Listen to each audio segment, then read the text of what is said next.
Peuple congolais, de partout où vous vous trouvez aujourd'hui, ce soir, cette journée, encore une fois de plus, ezalingai wabino, Faustino, na ye lisusu, ponato solola, ponato lobela. La situation de notre pays, la République démocratique du Congo, est tellement critique et complexe à un niveau oyo bato oyo bazo comprendre te bazana miso komona te bako comprendre yango te biso bato to na poto lelo bato zuma occasion na moi chance ya kobima na mboka wana pona koyale na mboka ya poto ya bamindele. On a pu comprendre, on a pu saisir comment est-ce que le monde fonctionne. Mais beaucoup plus, na minute oyo, message ezali pour na peuple congolais ou azali partout. Eza ou azana Kinshasa te, ou azana poto te, ou azana en Afrique te, ou azana Asie te, na Australie te, na Europe te. Ezali pour na peuple congolais tout y a monde entier. Il y a place tout, il se retrouve en ce moment ici. C'est très important. Et surtout, pour na biso batoto bimi. Il y a une chose qu'on doit comprendre. Et c'est très important. Ce qui le loto longoy na mboka wana, ezalaki au hasard te. Ils ont pour un but lucratif. Mututu abimai na mboka wana abimai pour na raison mongobol quelconque. Alors la raison pour laquelle tobimai na mboka wana, les lots et mon ami devant tout le monde. C'est-à-dire que tu m'as pour tout ça quelque chose. Et c'est quelque chose-là qu'on devait faire, où il fallait tout réaliser.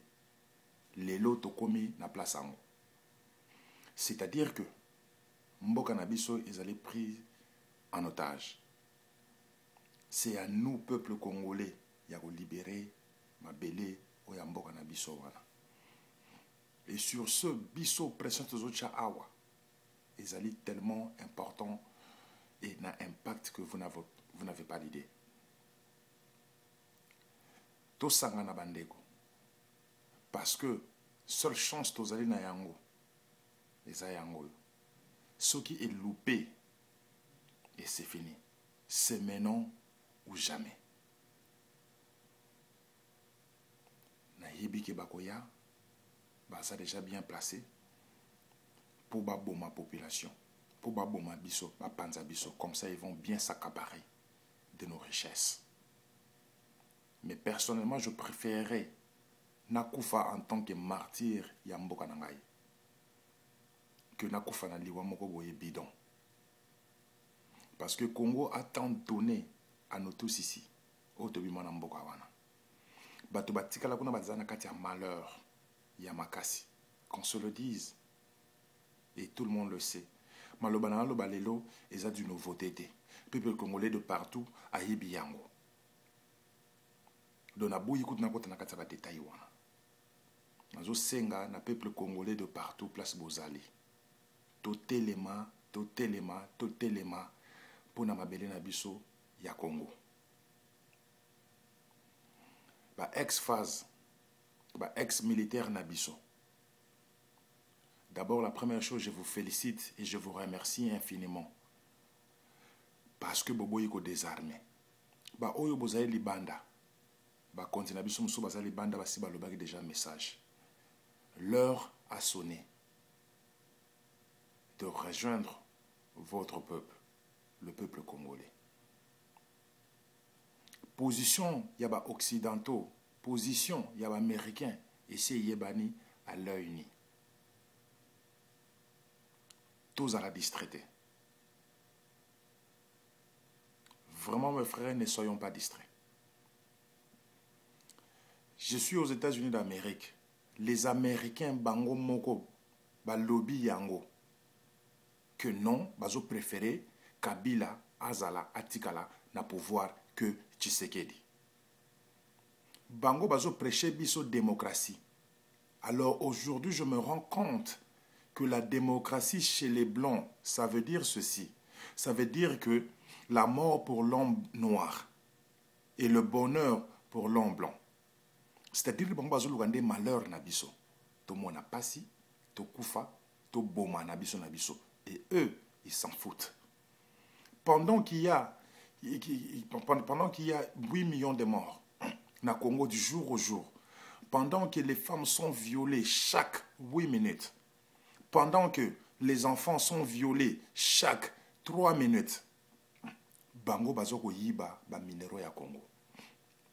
Entre autres les Américains, les Canadiens, les Français, les Anglais et les Européens tout.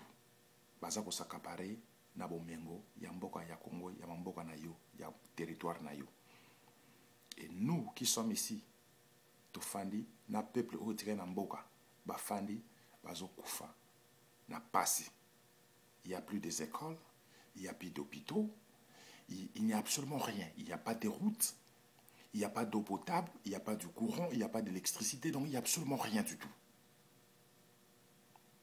Et tout ce qu'on est en train de faire, c'est juste revendiquer nos droits.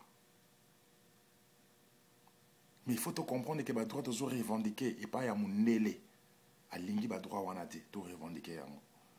Tout ce qu'il veut, c'est ça que tout bomana, tout pansana, tout limona terre, pour bango batika la basa kapare na mabele wana.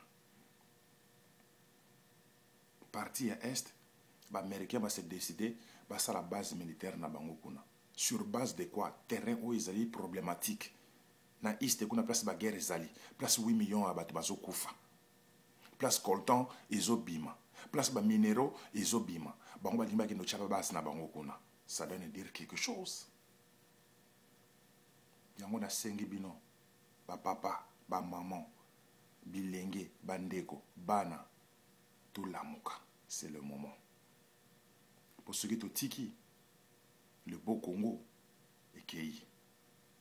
Alors ce que Kei, c'est la fin. Les lots tozana ba poto yo, bato bako changer les biso pe facile les lots. Ba lobi na biso ke to bima to kende. To kende wapi? C'est tozana mabelete. Ba misusu ebele ba koma les lots américains. Na kata passeport américain au mona ki ba komi ki non, mais je songolo pakala américain. Passeport yaba américain. Mais na souka nango quelque part au monde d'origine congolaise. C'est juste pour nous voir la différence.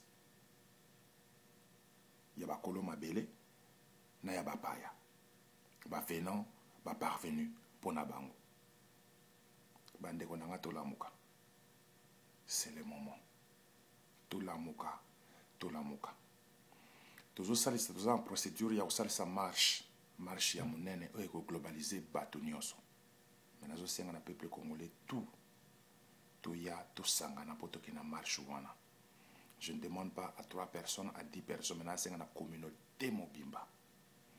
Basi, bana, ba mama, ba papa, na bana, na bilenge, to sanga na biso nyonso pour na ko luka ko libérer mboka na biso. Et déjà, je vous demande et pour boyer ba déjà ils ont la marche ça va marcher jusqu'à ce qu'ils vont libérer notre pays. Que le Seigneur bénisse le Congo et on se verra.